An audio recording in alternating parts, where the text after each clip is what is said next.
let's persever. Okay, so where we are, we're still talking about Laozi and the notion of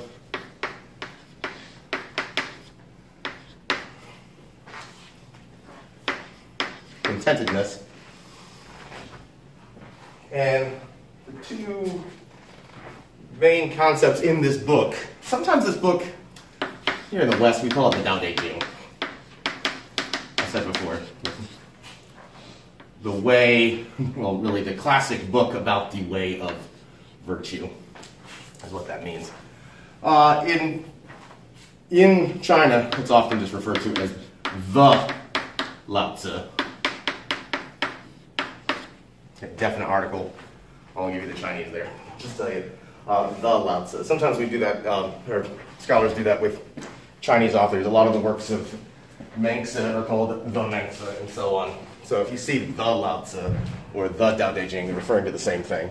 And what we saw so far is talking about this notion of the Tao, which you can translate as way. What is the Tao? Okay, just a light softball question for you. What's the Tao?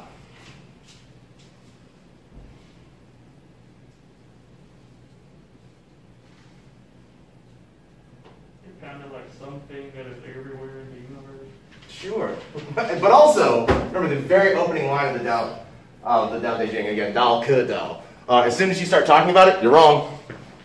Thanks for playing. But you're already mistaken in trying to describe it, because in a certain sense, it's ineffable. Okay, I'm reminded of the last line of Wittgenstein's Tractatus, whereof we cannot speak, thereof we must remain silent. Okay, and this is, Wittgenstein there is trying to limit the descriptions of scientific inquiry. If you really can't describe something, it also reminds me of the ending of David Hume's Inquiry Concerning Human Understanding, where he says, if it doesn't contain quantitative features, then consign it then to the flames, for it can contain nothing but sophistry and illusion. If it doesn't involve math and measurement, throw it away. But here, as soon as you start to talk about something, nothing can really be ineffable, can it? Because if we're talking about it, even if we're talking about it badly, we're still talking about it. So here we have this concept of the Tao, and it's kind of an everythingness. Sure, it describes everything.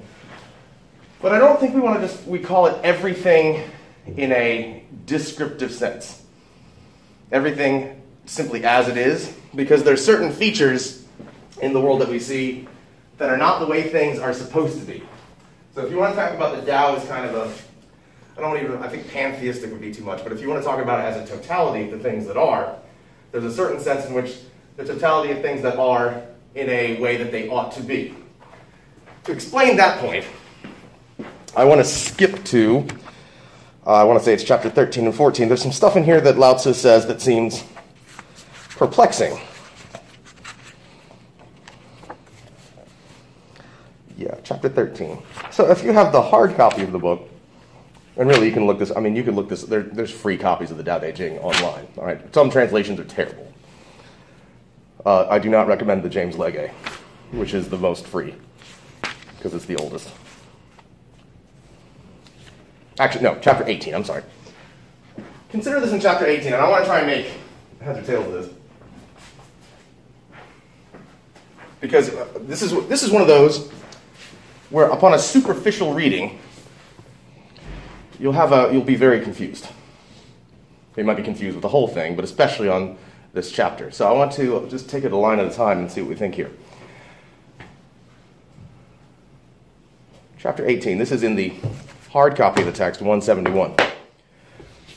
When the great way is abandoned. Oh, people are going to abandon the way. What does Lao Tzu say there is? There are benevolence and righteousness. Those sound like good things. When wisdom and intelligence come forth, all right, those are good things, there is great hypocrisy. When the 6 familial relationships are out of balance, that's kind of like the Zhang Ming, there's another relationship in there, too, that Lao Tzu would include. There are kind parents, and filial children. That seems like, so when things are out of balance, then there's this good, that doesn't make any sense. When the state is in turmoil and chaos, bad, there are loyal ministers. What's going on here? Because it seems like good things, or at least ostensibly good things, are being described here. Yes? What's wrong with benevolence and righteousness?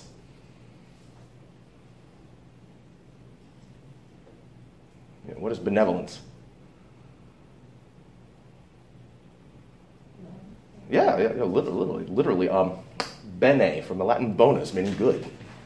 And volere, the will, goodwill, love. When we talk about benevolence, we talk about love.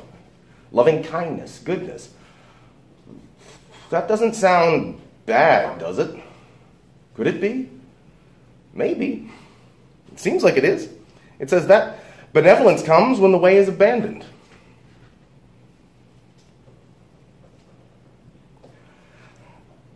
Righteousness comes.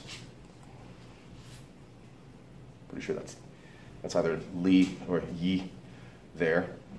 Righteousness comes when the way is abandoned.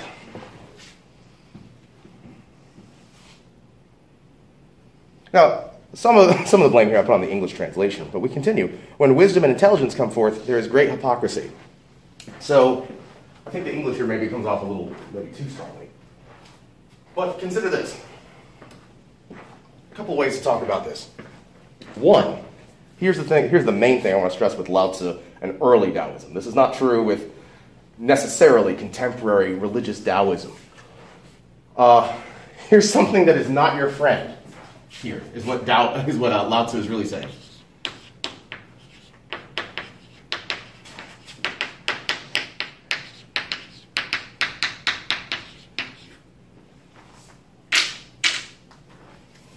Systematization. What is systematization? Well, it means systems. All right, very nice. Go on. What does it mean to systematize something? It has nothing to do with engineering, as such. Like write down detailed descriptions and rules in a book or something like that? Yeah, that's part of it. Okay, so, and when we talk about systematization, or at least, and there's a certain sense in which this is anachronistic, because systematization is really something that we talk about in relation to Romanticism. And what do I mean by Romanticism?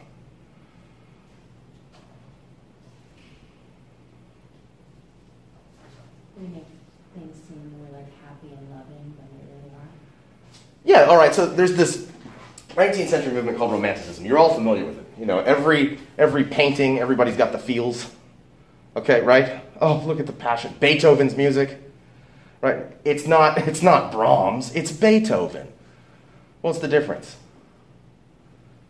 Well, one's really technical and interesting, all right, and the other one makes you feel. Okay, not that one can't make you feel, all right, but Beethoven's music, romantic music, especially early Beethoven, late Beethoven too, but is meant to make you feel emotions. That's why it's there. It's not there just to be impressive, like Haydn, for example. There's some stuff in Haydn that's meant to glorify, magnify things. But what we see also in that time, we see this, I know someone wrote on Burke, I'm trying to remember who it was. Edmund Burke is a little bit anticipatory here. But you see various thinkers, Hegel, Fichte, Schelling, a lot of Germans, and others, really focusing in the 19th century on systematizing. This continues to this day. Marx is a systematizer. Okay? But it's something that we actually see before in a lot of Protestant thought. Systematizing. Everything needs to fit and is interpretable by a system of thought. Which is to say this. Here's what it is to have a system, and many people do today. Sometimes we call them, I think they include ideologies, whether they be political ideologies or explanatory ideologies. We can also say scientific paradigms. Okay, where you can behold any phenomenon and already have an explanation a ready-made explanation for how it fits into the world. Okay, for any explandum that's out there. You're already ready to interpret it. You don't have to do any further analysis. Now, these can include, again, ideologies, scientific paradigms, pre-modern explanations. What do I mean by this? When I say you have a ready-made explanation, that means you have a system ready to go to interpret the facts, the atomic facts out in the world. You don't have to do any further investigation. So what do I mean by that? All right, so let's say, a lot of, at least Western versions of Abrahamic faiths are often systematic like this. Okay, I would throw Islam in there too, and I'm not saying Islam is a Western faith per se, but Islam, Ibn Rushd and Ibn Sina would be examples of medieval thinkers that do this. You see a phenomenon, and you're immediately able to explain it. Okay, what I mean by this is, say you're a religious believer of some kind, Christian, Jew, and you see a sunrise. How might you interpret that phenomenon? What a beautiful sunrise. Who has made? God. Hashem. The triune God has made this. That's just it. You're able to interpret any phenomenon. Whatever happens, Deo volente. God has willed it to be this way. Okay? But don't think when I'm talking about systematizing, don't think I'm not picking on religious believers. Everybody does this in light of some system. Okay? So let's say the same person, or not the same person, let's say someone else sees the same phenomenon. Okay? A beautiful sunrise. Look what billions of years of material interactions has produced, resulting in, completely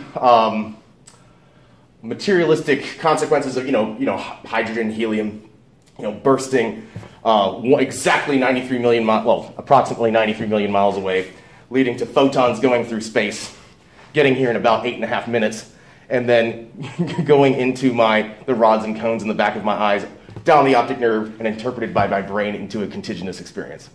Okay? All the result of material processes, no design involved whatsoever. In that situation, I'm still interpreting the phenomenon in light of a view that I already have in place, a system. It's a materialistic system instead of a metaphysical or supernaturalistic system, but it's still there. And it's not just about nature. We can explain phenomena this way. If someone makes a mistake, a religious believer might say, you know why this happened? Sin. It's pervasive. It's ubiquitous. It infects everything. Infects and affects everything. But it need not only be the religious believer that says that. The Marxist might say, you know why this happened? Because of class conflict. The Freudian might say, do you know why this happened? Because of neuroses that happened because of imbalances in the anal phase of development in early childhood. When they were learning privacy, things were messed up that made them uncomfortable, that gave them neuroses for life. Those are still explanations in light of a system. Right? Think of pretty much everything that we interpret in light of a system. If someone tells you, oh, I saw a ghost out in the hallway, what might be your response? Really, there's a ghost down the hallway. Okay. I like it. But I know what many of you are tempted to say, no, there wasn't. Please don't. The takeaway from here is not, yes, there are ghosts. Okay? That's not my point. But most of you already have, no, they're not. No, there's not. And you might even semicolon, there has to be, I hate this, there has to be a rational explanation for this.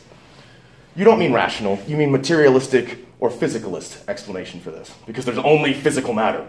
There is no non-physical. There's only extended space. That's what you mean. But you can only do that under a particular set of metaphysical assumptions because you already have a system in view. Kind of like it's almost like an operating system for your mind. That's too much.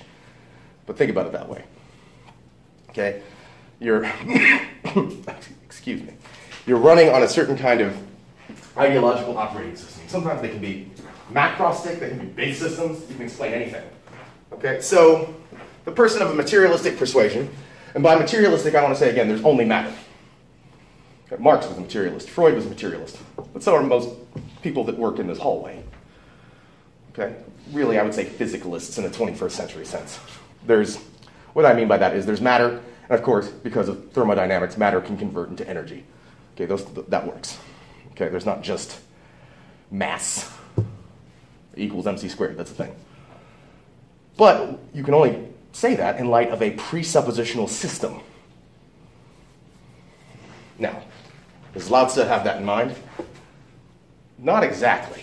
But what we tend to do, we like systems. Why?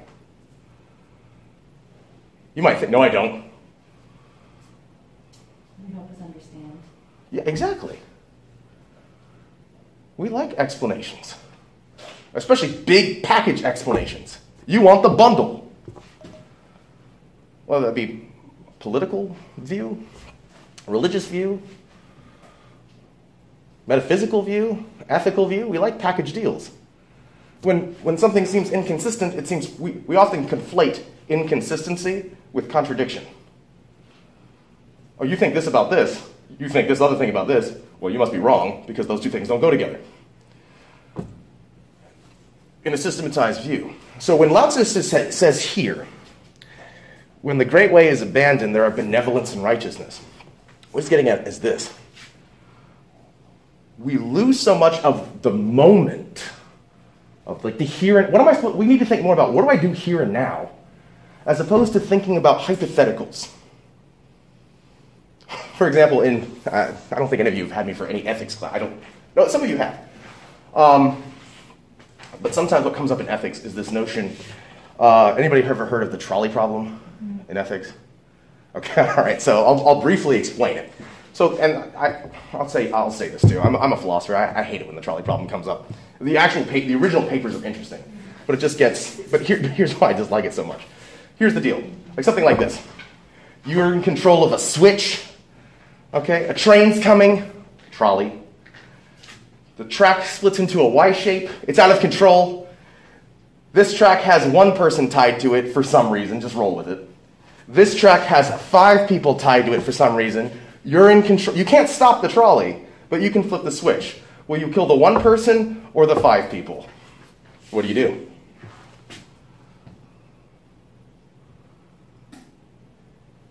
Do I know any of them? Huh? Do I know any? Well, right now, we don't know. They're all masked. We have no idea who they are. Do the needs of the many outweigh the needs of the few? It's odd. Okay, or what? All right, originally it becomes just almost a quantitative problem. Is 1 person more valuable than 5? 5 person more valuable than 1? It seems a little less than obvious of what to do. And now you find out, okay, then you can do all kinds of things with it.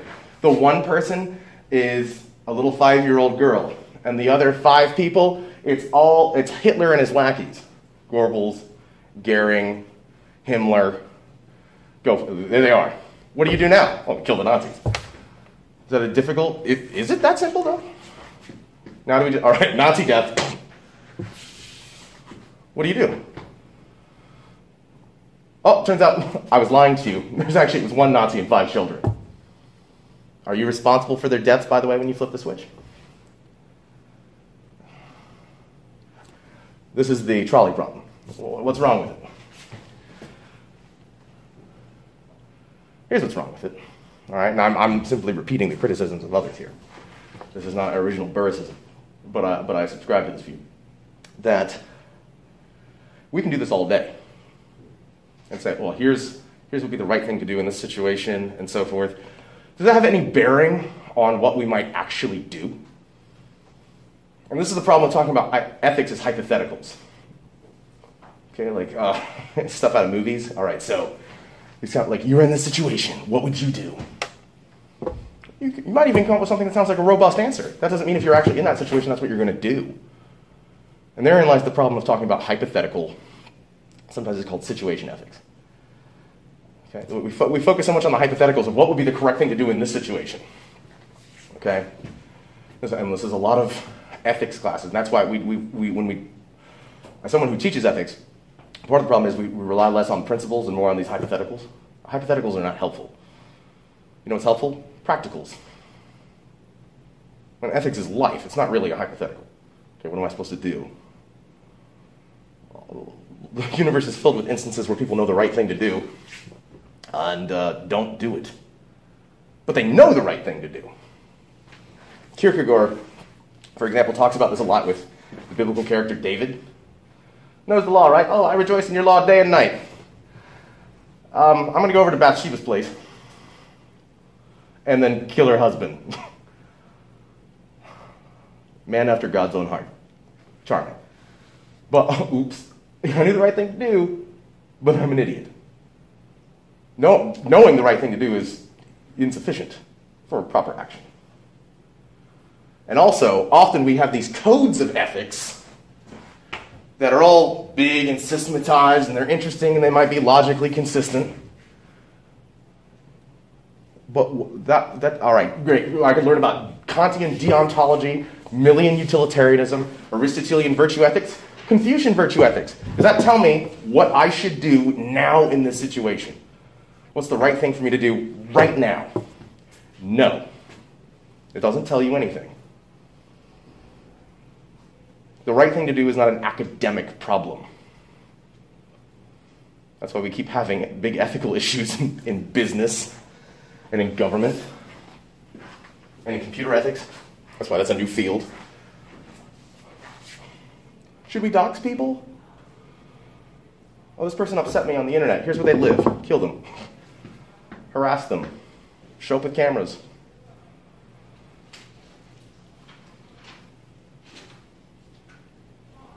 Benevolence, talking about what is good, only happens because there's a lack of goodness. A lack of just following what ought to be as it is. That is Zurgin.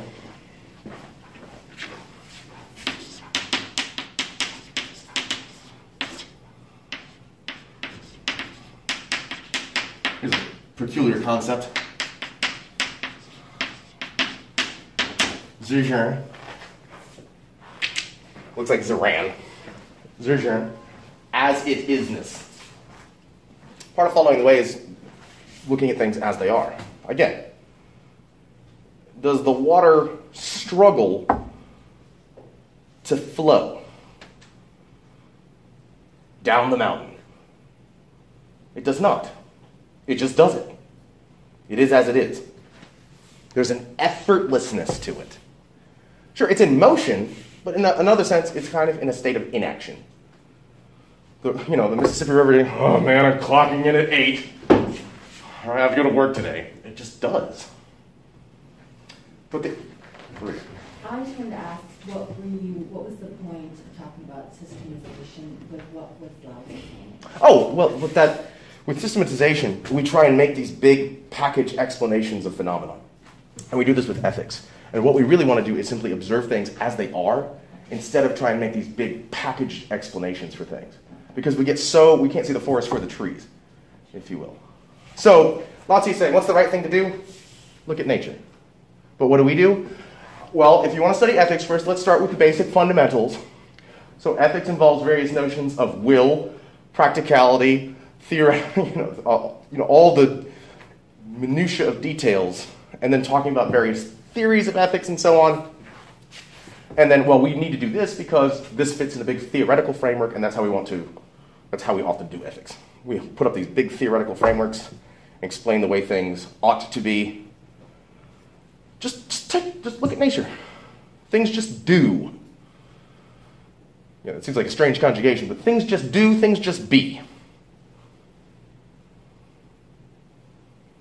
That's how it is.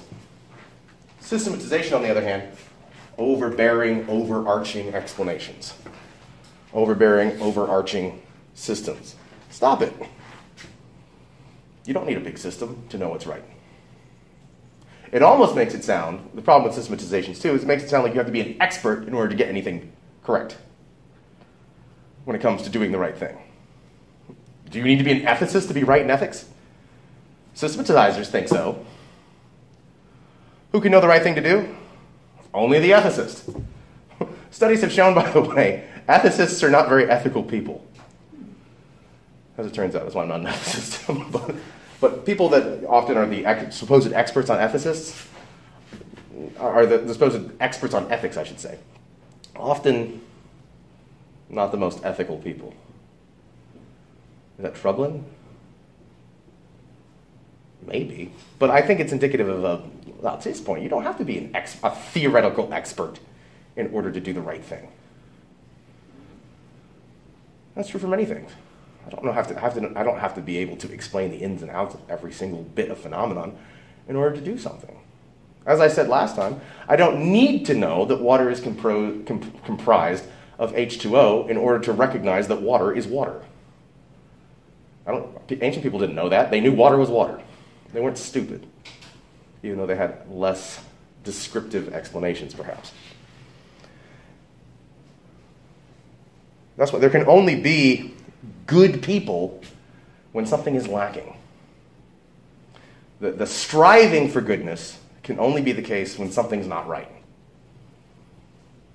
Now, this is a different metaphor than we usually see. We usually think of, often in the West, I think this is because of some past Zoroastrian influence. We often think of, the light as all-encompassing, and there's darkness there, being bad, the dark side. There it is. Okay, but light, there it is. Look at all these photons going. And that's not the way that Laozi is couching it here. It's not here's this all-pervasive light, and darkness occasionally messes it up. There's the way things are in and of itself, and when that gets corrupted, good is actually a response to corruption. There's not just goodness itself just sitting there. That's not the Tao as such. Human striving for goodness. Okay, like the loyal minister, the person who's doing their job the way they should be doing it, in response to the chaos, implies that the chaos is itself a kind of disruption. So these are the two problems here. Good is almost a prescriptive response to something going on. That's not the way it ought to be. One. And two, having these big systematized views misses the mark of what it is to do the right thing. You don't need a big system. I don't need to understand how gravity works in order to see how the water flows downhill. I just recognize that it flows. That's why he says in chapter 19, the subsequent chapter, same page even, cut off sageliness, abandon wisdom. Surely that's going to end with something disastrous, right? Get rid of sageliness, abandon wisdom, and what? And the people will benefit 100-fold. What's the problem with sages and wisdom?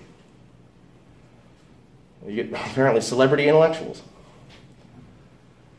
People who are really making a profit off telling you how stupid you are.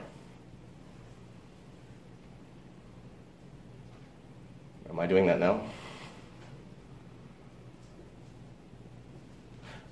The problem is with sagacity, at least at this time, is this.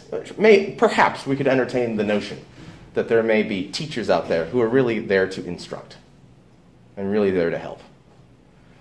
But at least in the culture that Laozi is referring to, and Laozi seldom says anything, I can't think of a particular instance where he says anything about himself. Neither does Constancy. There's a humility in that.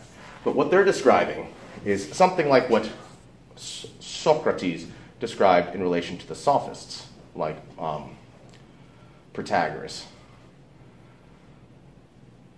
And it's this.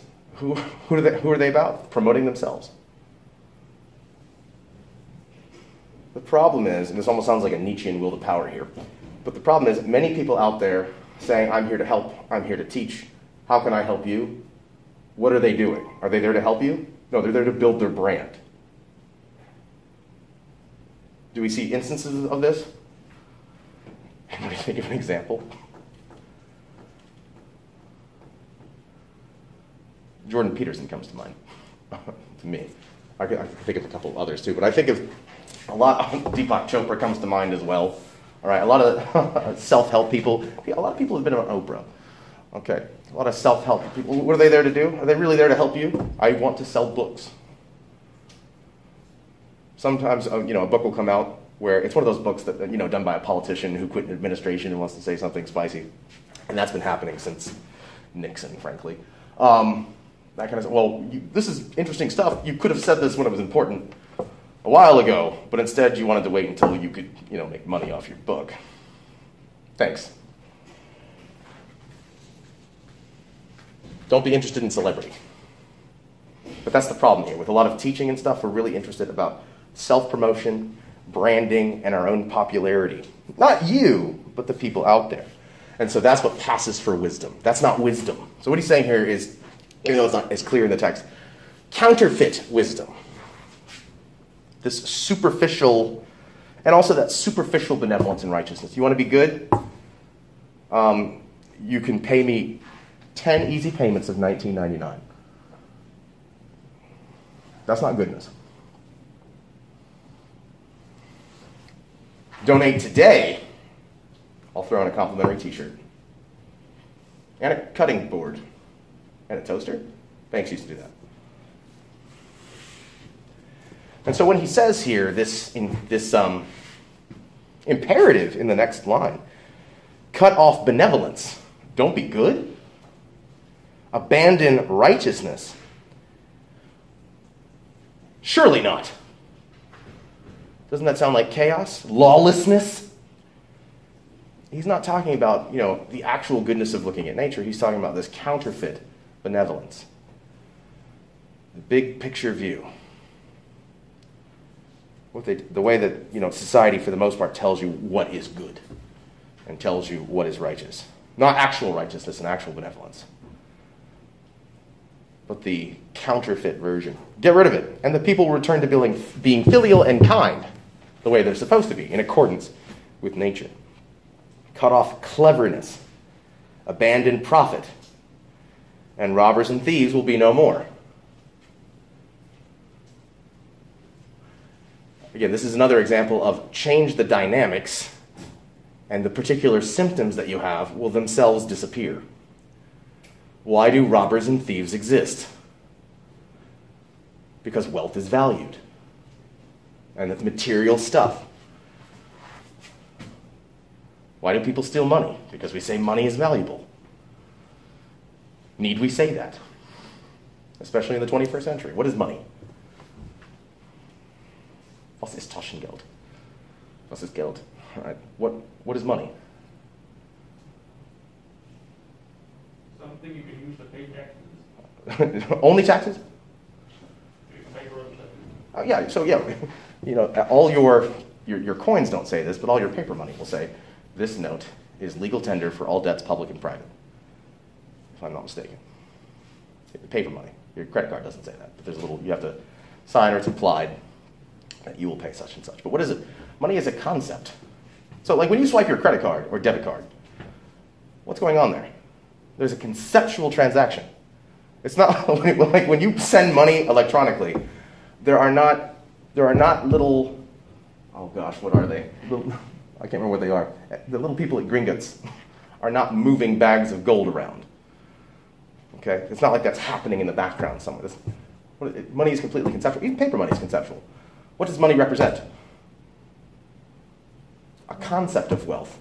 Is it actually, now, before Nixon, there was something called the gold standard, where supposedly a $1 bill represented X amount of gold in Fort Knox, and a $100 bill represented Y amount of gold at Fort Knox. Is that the case anymore?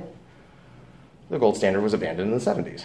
Is paper money, or coin money, worth anything other than what we ascribe to it? No, it has complete extrinsic value. That is, it's only worth as much as we say it is because we say that it is. So why do people steal money? Is money worth anything unto itself? If there are no people around, money worth anything? Are precious metals precious? Gold, silver, platinum? Are they precious without people around to make them precious? Perhaps precious because of their rarity, but not precious because of their value. They only have value because humans are there to value them. Thus, eliminate the desire for wealth. I'm not saying, he's not making a big Marxist injunction here, that's not my point. But that he is saying here, you don't want robbers and thieves? Don't value this kind of stuff. And say, it's most important to have these possessions. Well, then you're going to get people stealing those possessions. Because you're emphasizing that's the stuff that's important. It's not the virtue, it's not goodness that's important. And look at our society today, too. It's having stuff that's important, yes? Why do you want to have a good job? So you can make a lot of money and have a big house with a bunch of stuff in it. That's the goal. Well, if I can steal a bunch of stuff and skip a couple of steps to get to that goal, so be it, right? I made it to the goal. Oh, but no, it was really about the journey along the way. That's bullshit. Give me the stuff. This is what, more and more, I find, not in my honors classes, but on tests and so forth, I find that I have more and more students cheating on assignments. Not in here. All right, not that you really could cheat in here, but like on tests. Some of you have had me for logic before, and my quizzes change every semester. And I received a quiz. You're in that class, right? So, you're familiar with the quizzes, all right? And they're clearly marked. Fall 2020. So I received a quiz from a student when things were due, and this was a fall 2020 quiz, and I was surprised to see a spring 2014 quiz turned in. It's like, wow, where did they find this? Completely different assignment. I just want you to imagine, what are you doing? What's going on here? What is this? And apparently they didn't realize how different it was. Very, very different, okay? The student did not realize how different it was, and I was like, why would you do this? And they're like, well, what was the goal? Well, I wanted to get a good grade.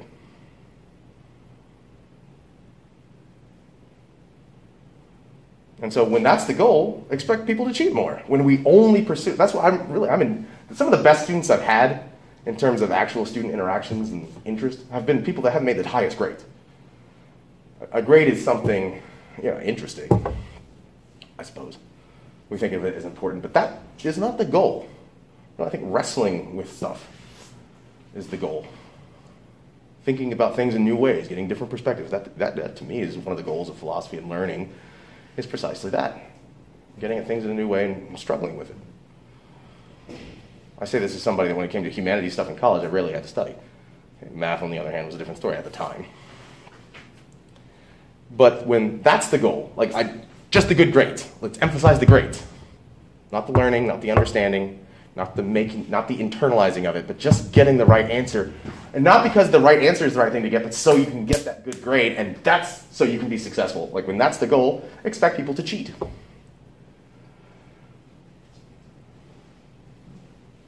You think this is true? Or not? Am I off here? But I am of the view, I'm with Laozi here, that the reason why people often want to cheat and do things like that is because it's encouraged. Whatever you can do to get to get the grade, that goal is what you're after. If you can find shortcuts to get there, by all means get there, because that's the goal. If you get caught, too bad, but that's where you want to get. Plato said that in the Phaedo. The problem with, he's talking about this 2,000 years ago, the problem with people today is they want to be rich rather than be good, and the wealth being a consequence of being good or successful at something. They just want to be rich. Well, he didn't say they want a handout. We're talking about just being wealthy, just having things. All right, I think that's good. Let's go back a little bit. Chapter 16.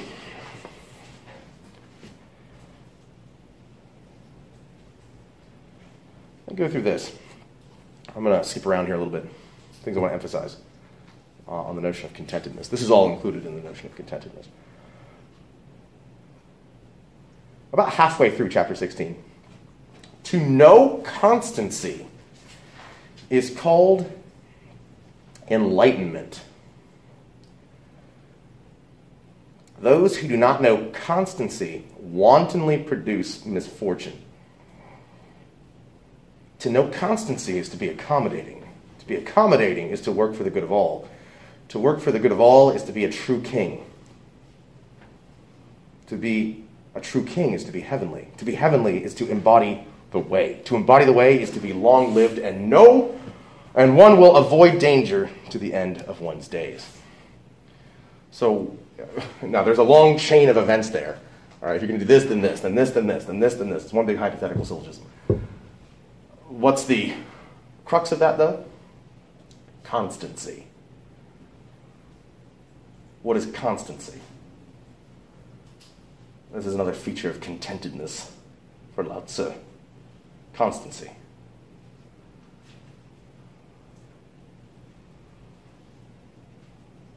Not rhetorical. What is constancy? Well, it's related, at least in English, to the notion of being constant. Okay, of a regularity. To not seek extremes. And I don't just mean this by way of in ethics. Okay, like, oh, here's a vice of deficiency here, here's a vice of excess over here, going full Aristotle. But not live a normal life. Don't try to be extreme. That's not to say don't set goals for yourself or something like that. That's not what's being said here. But don't, again, back to often the systematization too and the celebritization of ethics. Often we want to be number one. Who's the main character in the universe? Me. No.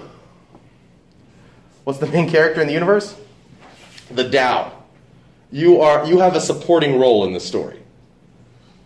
Okay, and in life, by the way, on planet Earth, when it comes, you have a supporting role. You don't get top billing. You do in your own head. And that's part of the problem. Stop it. Okay, and further, you're not going to, don't think of yourself as the one that's going to change the world, says Lao Tzu. You can maybe harmoniously work in conjunction with others. And that's a beautiful thing. But if you elevate the self, that's not constancy. Live a normal life. Normal life is good. That doesn't mean live an unvirtuous life. Good, virtuous life is good. Be constant and be vigilant. And to further illustrate this, is some more concrete illustrations. Chapter 24. Stuff like this. Those who stand on tiptoe. Look at me. I can do this. Do not stand firm. You're good at tiptoeing. That doesn't mean you can walk. Those who stride. I can run really fast, really quickly. That doesn't mean you can walk in a constant way. Those who stride cannot go far. So think of someone, I can really do a quick dash. Good. Can you walk a long walk? Because that's what life is. No. Try again. Those who make a display of themselves, again, those who really are in love with, or at least in love with the notion of their own celebrity, are not illustrious. Those who affirm their own views are not well known. The more you want to be popular, the more people won't care about you because it's all about you. I think this is a prescriptive claim here, saying that it ought to be the case. Those who brag about themselves are not accorded merit. Those who boast about themselves are not heard of for long. From the point of view, the view of the way, such things are known as excess provisions and pointless activities. All creatures find these repulsive, and so one who has the way does not abide in them. Don't do those things. You might think, well, don't I want to self-promote? No, you don't. That's not contentedness. Over-aspiration is always avaricious.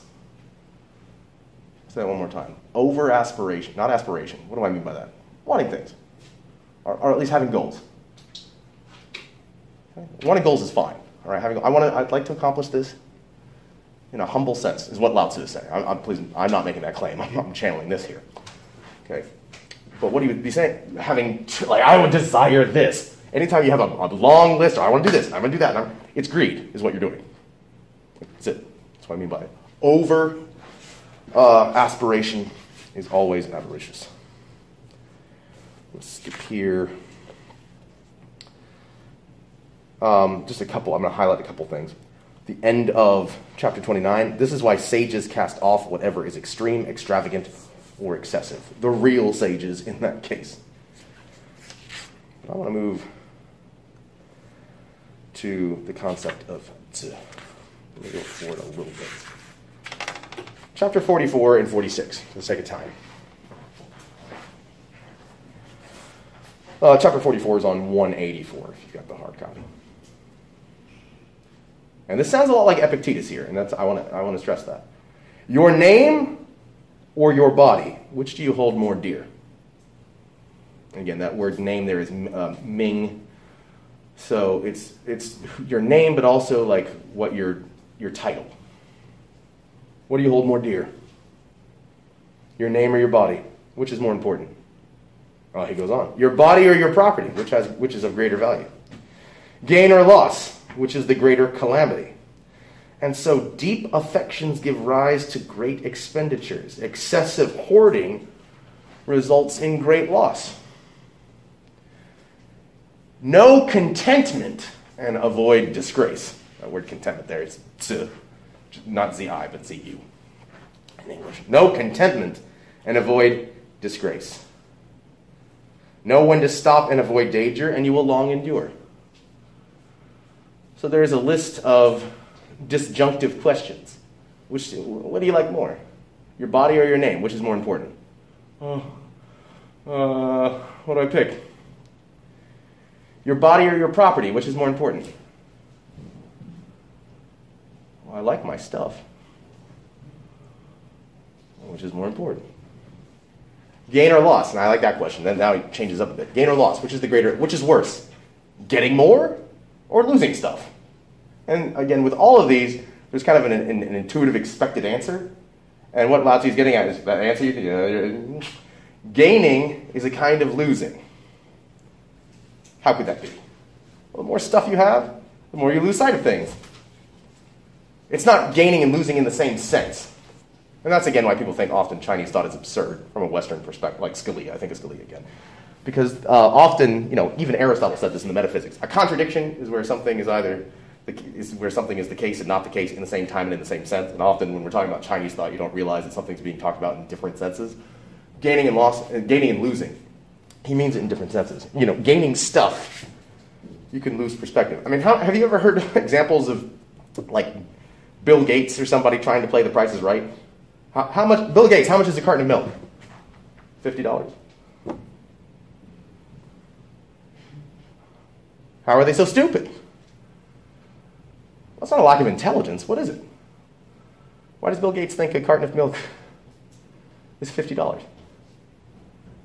It's not just. I'm not just picking on Bill Gates, and he did work in his garage in the late 70s and early 80s.